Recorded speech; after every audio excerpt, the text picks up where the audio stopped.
Hello everyone. तो today's our topic is management audit. Management audit के बारे में आज हम पढ़ेंगे। मैनेजमेंट ऑडिट क्या होता है? देखो, जैसे सबसे पहले इसका नाम आता है मैनेजमेंट प्लस ऑडिट। तो हमें जैसे मैनेजमेंट का मतलब भी पता है और ऑडिट का मतलब भी पता है। देखो, ऑडिट का मतलब कि हम सिस्टमेटिकली चेकिंग कर रहे हैं एक्यूरेसी एंड अर्थमेटिकली एक्यूरेसी को चेक कर रहे हैं ऑडिटिंग के अंदर, मतलब ऑडिट के अंदर। और मैनेजमेंट का सिंपली मतलब क्या होता है कि हम क्या करते हैं, मतलब मैनेज करके चल रहे हैं एक तरीके से। मेन मैनेजमेंट का काम क्या होता है, यानी कि मैनेजमेंट के जो 5 फंक्शंस ऑफ मैनेजमेंट है उनको एफिशिएंटली जो है कंप्लीट करा। मतलब मैनेजमेंट के जो 5 फंक्शंस हैं, planning, organising, staffing, directing and controlling, इनको ऑडिट करना हमारे मैनेजमेंट ऑडिट के अंदर आता है। मतलब कि मैनेजमेंट ऑडिट एक ऐसा ऑडिट है जिसके अंदर जो भी ऑर्गेनाइजेशन के अंदर प्लानिंग की जा रही है, organising, staffing and directing, controlling, जो भी हो रहा है ऑर्गेनाइजेशन के अंदर, यानी मैनेजमेंट की एफिशिएंसी को इम्प्रूव करने के लिए उसकी इंडिपेंडेंट चेकिंग की जाती है। यानी मैनेजमेंट ऑडिट एक ऐसा मेथड है जो कि इंडिपेंडेंट है, सिस्टमैटिक इवैल्यूएट करता है सारी मैनेजमेंट की एक्टिविटीज़, मैनेजमेंट के सारे लेवल्स, ये फंक्शंस को असर्टेन करने के लिए, एफिशिएंसी और अचीवमेंट चेक करने के लिए मैनेजमेंट की, और जो भी स्टैंडर्ड फिक्स किए थे उनको कंपेयर करने के लिए। मतलब एक तरीके से planning, organising, staffing, directing and controlling को सबको चेक करना आता है हमारे मैनेजमेंट ऑडिट के अंदर। अब मैनेजमेंट ऑडिट जो होता है, ये तो हमने बात कर ली कि मैनेजमेंट ऑडिट होता क्या है, इन्वेस्टिगेशन कर ली हमने बिजनेस की। अब मैनेजमेंट ऑडिट की यानी मैनेजमेंट ऑडिटर की क्वालिफ़िकेशंस क्या होते हैं जब मैनेजमेंट ऑडिटर को हम अपॉइंट करते हैं। तो मैनेजमेंट ऑडिटर की क्वालिफ़िकेशंस जो है वो किसी भी लॉ के अंदर डिफाइन नहीं है, क्योंकि मैनेजमेंट ऑडिटर जो होता है वो हम अपॉइंट जब करते हैं वो किसी लॉ के थ्रू कंपलसरी नहीं है। अगर मैनेजमेंट ऑडिट कराना किसी लॉ के थ्रू कंपलसरी नहीं है, यानी कोई लॉ कहता ही नहीं कि आप मैनेजमेंट ऑडिट कराओ, कंपलसरी नहीं है, तो इट मीन्स किसी लॉ ने उसकी क्वालिफ़िकेशंस भी नहीं बता रखी। लेकिन हम अपने अकॉर्डिंग देख लेते हैं कि वो, मतलब अगर चार्टर्ड अकाउंटेंट है तो बहुत अच्छी बात है, कॉस्ट अकाउंटेंट से भी काम चल जाएगा। यानी कि जिसको नॉलेज होगी हम उसको अपॉइंट कर लेते हैं, इंडिपेंडेंट पर्सन को। ठीक है, मैनेजमेंट ऑडिटर की क्वालिफ़िकेशंस किसी लॉ के अंडर नहीं बताई गई है। और मैनेजमेंट ऑडिटर जो होता है वो अब अपॉइंट किसके थ्रू किया जाता है?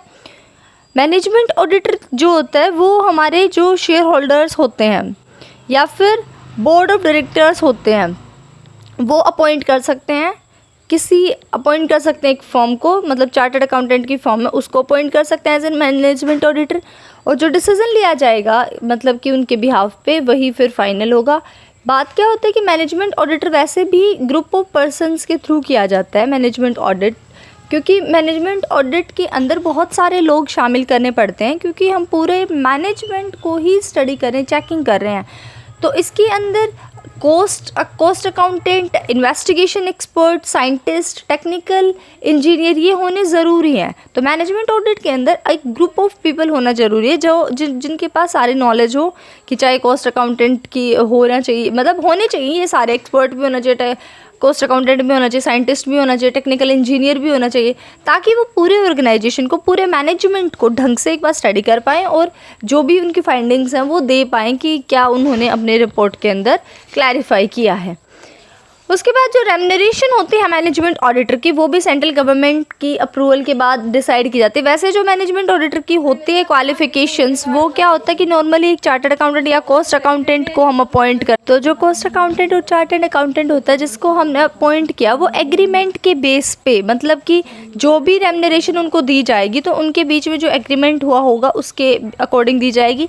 डायरेक्टर्स और मैनेजमेंट ऑडिटर के रेम्यूनरेशन को फिक्स कर सकते हैं म्यूचुअली बात करके, और अप्रूवल लेनी पड़ेगी उन्हें बोर्ड ऑफ डायरेक्टर से। मतलब जब वो कर रहे हैं रेम्यूनरेशन को डिसाइड, तो उस टाइम पे उन्होंने सेंट्रल गवर्नमेंट की अप्रूवल लेनी पड़ेगी। वैसे एक तरीके से सेंट्रल गवर्नमेंट की अप्रूवल लेना मैनेजमेंट ऑडिटर की रेम्यूनरेशन डिसाइड करते टाइम ये एक फॉर्मेलिटी है। उसके बाद मैनेजमेंट ऑडिटर के फंक्शंस क्या होते हैं। मैनेजमेंट ऑडिटर का बहुत वास्ट फंक्शंस है, क्योंकि उसके अंदर जितना भी काम हो रहा है ना, एक तरीके से तुम सोचो, जब भी काम शुरू होता है ना तो हम प्लानिंग से शुरू करते हैं और ख़त्म हमारे एक तरीके से कंट्रोलिंग पे होता है। तो उसके बीच के अंदर आने वाली सारी activities, production, distribution, marketing, research, accounts, finance, सारी एक्टिविटीज़ चाहे एम्प्लॉय से रिलेटेड है, वो सारी की सारी हमारी मैनेजमेंट ऑडिटर के अंदर आती हैं, यानी मैनेजमेंट ऑडिट के स्कोप के अंडर आते हैं। उसके बाद मैनेजमेंट ऑडिटर के पास राइट क्या है। अब मैनेजमेंट ऑडिटर के पास क्या राइट है कि वो रिकॉर्ड्स को एग्जामाइन करेगा, रेम्यूनरेशन का क्लेम कर सकता है कि भाई हमारा इतना एग्रीमेंट हुआ था, टाइमली अप्रेज करेगा और रिवाइव करता रहेगा जो भी ले रहा, मतलब जो भी स्टैंडर्ड्स हैं उनको क्या करेगा, बार बार देखता रहेगा पॉलिसीज़ क्या फ्रेम कर रखी हैं, या फिर मतलब अप्रेज करना तो अप्रेज करेगा। कंफर्मेशन ऑफ इन्फॉर्मेशन को कंफर्म करेगा कि जो इन्फॉर्मेशन उनको सप्लाई की गई है वो ठीक है या नहीं है, वाउचर के बेस पे, वेरिफिकेशंस के बेस पे।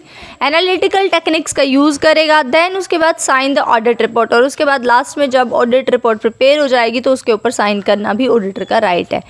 ड्यूटीज़ क्या है मैनेजमेंट ऑडिटर की, जैसे वही बात है, मतलब इसमें ना rights and duties her bar low silent है।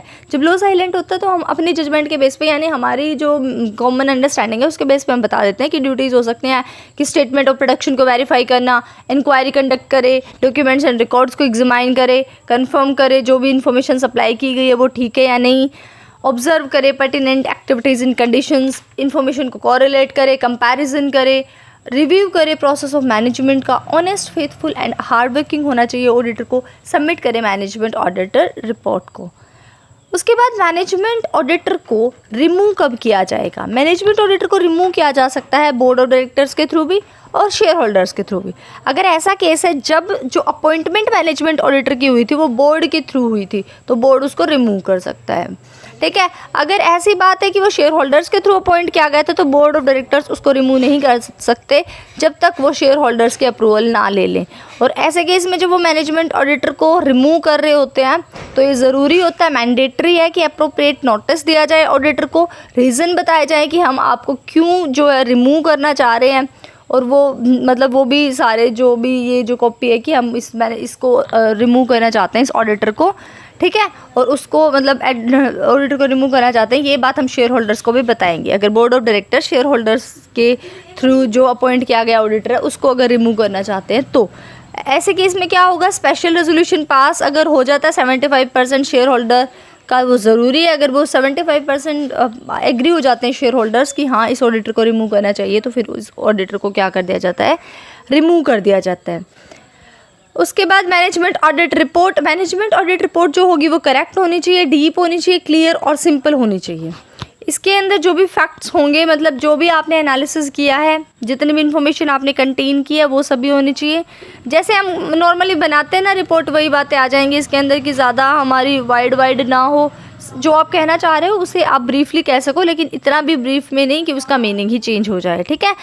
तो बात यही है। फिर उसके बाद क्या होएगा, नॉर्मली इसके अंदर क्या क्या डिटेल्स होती हैं, is the return the share holders are receiving on their investment less adequate और अबव एवरेज। कहते हैं इसमें ये बताना होता है कि जो शेयर होल्डर्स को रिटर्न मिल रही है वो ठीक मिल रही है, एवरेज मिल रही है या फिर ज़्यादा मिल रही है। डिटेल डिस्क्रिप्शन दी जाएगी शेयर होल्डर्स को उनकी इन्वेस्टमेंट के ऊपर कि करंट और प्रीवियस ईयर में क्या स्टेटस था।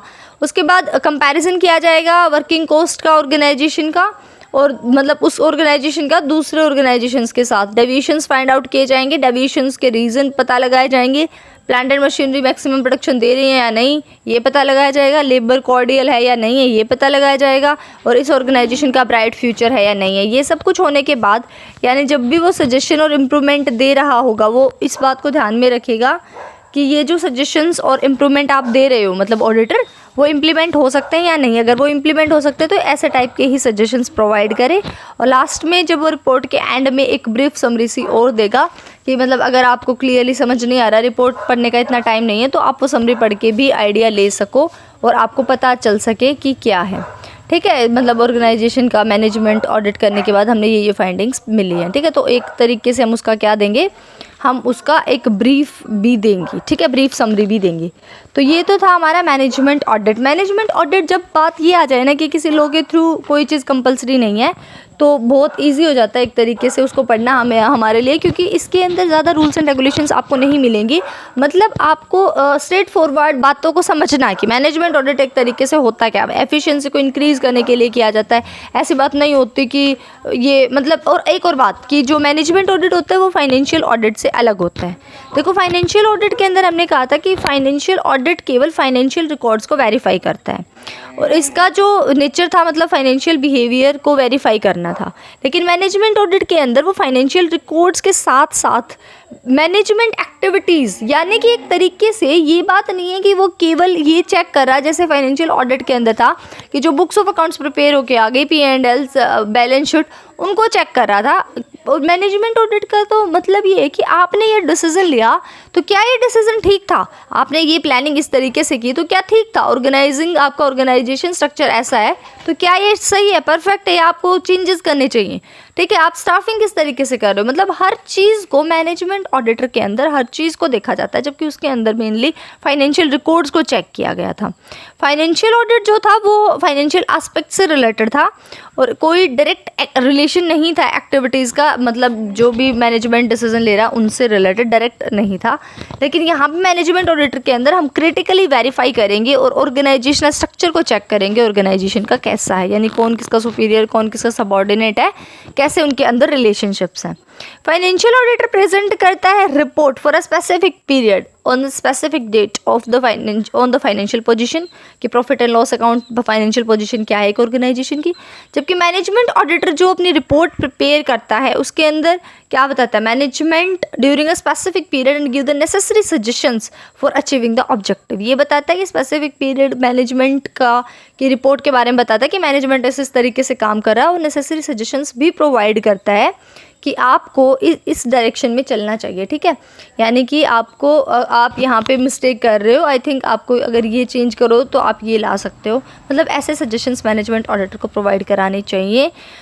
फाइनेंशियल ऑडिटर कंसर्न नहीं होता एक्टिविटीज़ एंड एबिलिटीज़ कितनी है मैनेजमेंट की, इससे रिलेटेड, लेकिन मैनेजमेंट ऑडिटर तो नाम से ही क्लियर है, जितने भी पॉलिसीज़ को वैल्यूएशन करना है, कोई भी एक्टिविटीज़ हो रही है मैनेजमेंट ने जो बनाई थी उन सबको चेक करना है कि वो एफिशिएंट इफेक्टिव है या नहीं, ये सब कुछ मैनेजमेंट ऑडिटर के अंदर आता है। फाइनेंशियल ऑडिट खत्म हो जाता है जैसे ही रिपोर्ट प्रिपेयर कर देते हो फाइनेंशियल अकाउंट्स के ऊपर, लेकिन मैनेजमेंट ऑडिटर का काम शुरू होता है जब फाइनेंशियल ऑडिटर का काम खत्म हो जाता है। फाइनेंशियल ऑडिटर मैंडेटरी है लॉ ऑफ सर्टेन ऑर्गेनाइजेशन के अंदर, लेकिन मैनेजमेंट ऑडिट जो है वो कंपलसरी नहीं है किसी भी ऑर्गेनाइजेशन के अंदर। तो ये सब हमारा मैनेजमेंट ऑडिट के बारे में था। अब आपका जो एक तरीके से मतलब मैनेजमेंट ऑडिट कंप्लीट हो गया, आई थिंक आप सबको क्लियर हो गया होगा। अगर आपको कोई भी डाउट रहता है तो आप पूछ लीजिए, क्योंकि आई थिंक अब 2 दिन का ही आपका सिलेबस रह गया है इसका ऑडिटिंग का, ठीक है, क्योंकि अब रह गया क्या है, ये 4 टॉपिक रह गए छोटे छोटे। एक तो एनर्जी ऑडिट है, एनर्जी ऑडिट के बाद एनवायरनमेंट ऑडिट है, एनवायरनमेंट ऑडिट के बाद सेफ्टी ऑडिट और सिस्टम ऑडिट होगा, सिस्टम ऑडिट है और लास्ट हमारा सेफ्टी ऑडिट है, ठीक है। तो ये कंप्लीट हो जाएगी हमारी फिर ऑडिटिंग। आप अगर साथ साथ कर रहे हो तो बहुत अच्छी बात है, ठीक है। अगर कोई भी प्रॉब्लम आ रही है तो आप पूछ सकते हो, ठीक है। आज के लिए इतना ही। All the best for your preparation. Thank you so much.